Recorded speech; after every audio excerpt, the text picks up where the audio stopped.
कर लेते हैं। Hey everyone, this is me Sumi Jha and welcome back to my YouTube channel wild learning classes. Guys, आज की video हमारी बहुत इंटरेस्टिंग है जिसका नेम है Leda and the swan by W.B. Yeats. ये एक पोएम है, तो चलिए वीडियो को शुरू करते हैं। बट इससे पहले अगर आप मेरे चैनल पे फर्स्ट टाइम आए हैं तो मेरे चैनल को सब्सक्राइब करें, वीडियो अच्छी लगी तो वीडियो को लाइक करें, साथ में कमेंट करके अपना फीडबैक जरूर शेयर करें। तो चलिए वीडियो को शुरू करते हैं। सबसे पहले यहाँ पे लिखा गया है अबाउट द पोएट, यानी कि पोएट के बारे में जानते हैं, यानी कि थोड़ा बहुत हम W.B. येट्स के बारे में जानते हैं। हालांकि हमने इससे पहले इनकी काफ़ी सारी पोएम को डिस्कस किया है, लेकिन फिर से चलिए इनके बारे में जानते हैं। इनका फुल नेम जो है वो विलियम बटलर येट्स है और इनका जन्म जो है वो 13 जून 1865 में हुआ है और इनकी जो मृत्यु है वो 28 जनवरी 1939 में हुई है।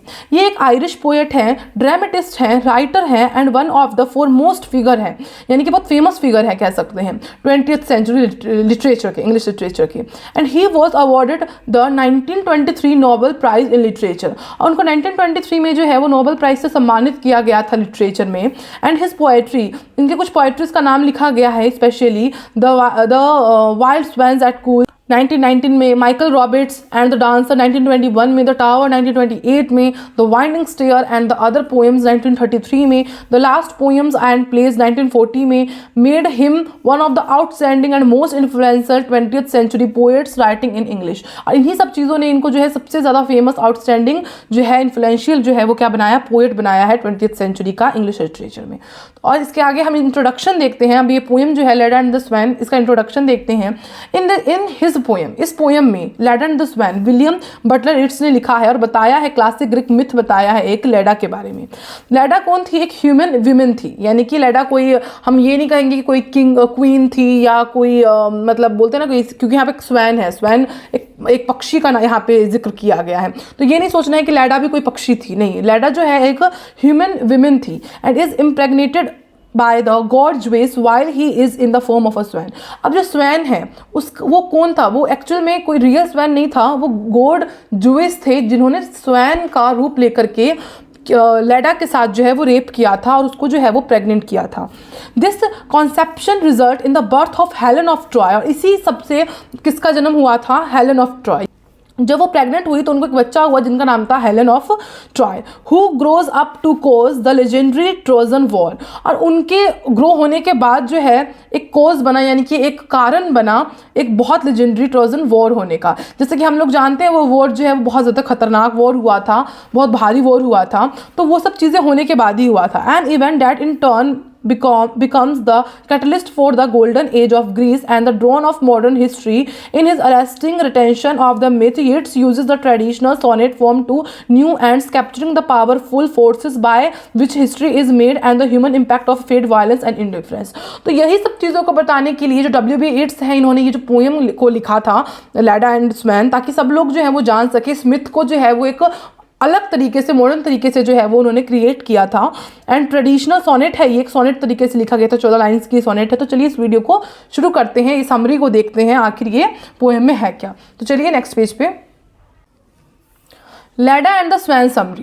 तो the god Zeus in the form of a swan suddenly attack Leda. अब बोला है गॉड Zeus जो थे उन्होंने अपना भेष बदल के स्वैन का रूप लिया और सडनली यानी कि अचानक से अटैक कर दिया किसके ऊपर? लेडा के ऊपर।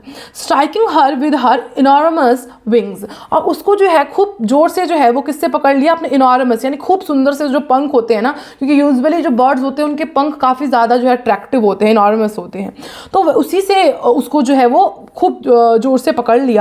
She stumbles as he looms above her, his webbed feet grabbing hold of her thighs while his bill latches on to her neck। उसके नेक को पकड़ लिया, उसको होल्ड कर लिया, साथ में उसके थाइस को जो है वो खोलना शुरू किया।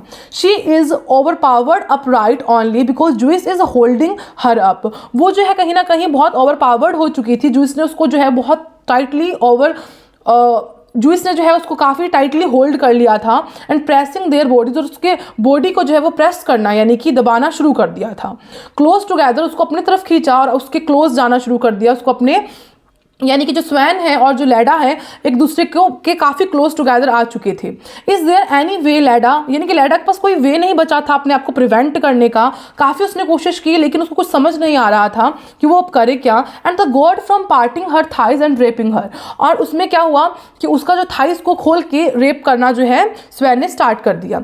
How could she overwhelmed by this blur of white feather, और कहीं ना कहीं उसको वाइट फीदर से जो है वो भी काफ़ी ज़्यादा अट्रैक्ट हो गई थी। कौन? लैडा। उसको भी समझ नहीं आ रहा था हालांकि करना क्या है, लेकिन वो जो वाइट फीदर्स थे, वाइट पंख थे, वो काफ़ी ज़्यादा सुनहरे थे।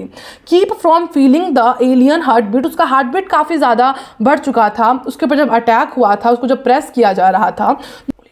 The swan Zeus ejaculates into Leda warm and conceives the child, और उसके बाद जो है सब जब एवरीथिंग डन हो गया तो उसके बाद जो है जो हमारी लैडा थी वो जो है वो क्या हो गई, वो प्रेग्नेंट हो गई और उसने जो है किसको जन्म दिया? हेलेन को जन्म दिया। Who will grow up to shape mythological history by causing the fall of Troy and the death of the Greek king Agamemnon।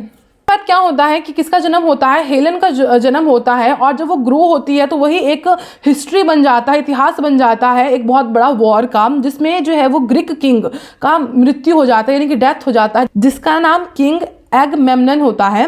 Was Leda too overwhelmed to overpowered by her godly assailant to release the significance of this moment। ये होने के बाद क्या जो लैडा है वो क्या बहुत ज़्यादा पावरफुल हो जाती है, या बहुत ज़्यादा उसके अंदर पावर आ जाता है, क्योंकि उसके अंदर जो है एक गॉड यानी कि गॉड जूइस का जो है वो क्या चला जाता है? एसिलेंट चला जाता है, रिलीज हो जाता है। तो क्या वो उस मोमेंट पे वो बहुत ज़्यादा पावरफुल हो जाती है क्या? ये क्वेश्चन पूछा जाता है। और did she possibly gain access to Zeus godly foresight before he callously let go and let her fall. So क्या ये सब चीज़ें होने के बाद उसको क्या पता होता है कि ये सब जब रिलीज हुआ, जब ये सब हो चुका, तो क्या वो जान पाती है कि आगे जाने के बाद जो है वो इस वजह से बहुत बड़ा वॉर क्रिएट होगा? तो मतलब क्या उसके अंदर एक गॉड के रेप करने के बाद क्या उसके अंदर इतनी पावर आती है? क्योंकि इस पोएम में ये दिखाया गया है कि ये सब घटना होने के बाद जो है वो अंदर से बहुत ज़्यादा पावरफुल हो जाती है, यानी कि वो ओवर पावर्ड हो जाती है। तो ओवर पावर्ड आने के बाद क्या उसको इतना पता था कि ये चीज़ होने के बाद कि फिर जो उसकी बेटी बड़ी होगी तो इतना बड़ा युद्ध क्रिएट होगा, इतना बड़ा वॉर होगा, जिसमें जो है वो ग्रीक किंग की जो है वो मृत्यु हो जाएगी। तो ये सब क्वेश्चंस पूछे गए हैं। छोटी सी पोएम थी, एक पोएम जो है वो कंप्लीट हो चुकी है। चलते हैं नेक्स्ट पेज पे। थीम और टोन बोला गया है इस पोएम का, तो यहाँ पे लिखा गया the theme of Leda and the swan revolves around the violent instruction of divine power into the mortal world, exploring the conscience and complexities of such interactions। तो इस पोएम का थीम यही था, कहीं ना कहीं वायलेंस हुआ इस मतलब जब लेडा का रेप हुआ तो ये वायलेंस था बहुत बड़ा, और एक लेकिन उसके अंदर एक डिवाइन पावर भी आई। एंड उसके बाद टोन का अगर बात करें तो the tone is intense and unsettling, marked by a sense of a foreboding as it's vividly describes the forceful encounter between Leda and the Swan, weighing element of both beauty and brutality into the narrative।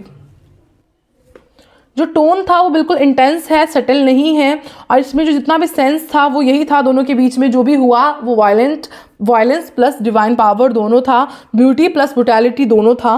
तो इसी के साथ ये जो poem है वो हमारी complete होती है। I hope you like this video. If you like this explanation then hit the like button and also follow me on Instagram and Telegram. और इसका जो आपको PDF है टेलीग्राम पे मिल जाएगा, और कोई भी कंफ्यूजन हो तो आप कमेंट सेक्शन में भी लिख सकते हैं, इंस्टाग्राम पे भी मुझे डायरेक्ट DM कर सकते हैं, आपको रिप्लाई ज़रूर मिलेगा। तो मिलते हैं नेक्स्ट वीडियो में, तब तक के लिए जय हिंद, वंदे मातरम।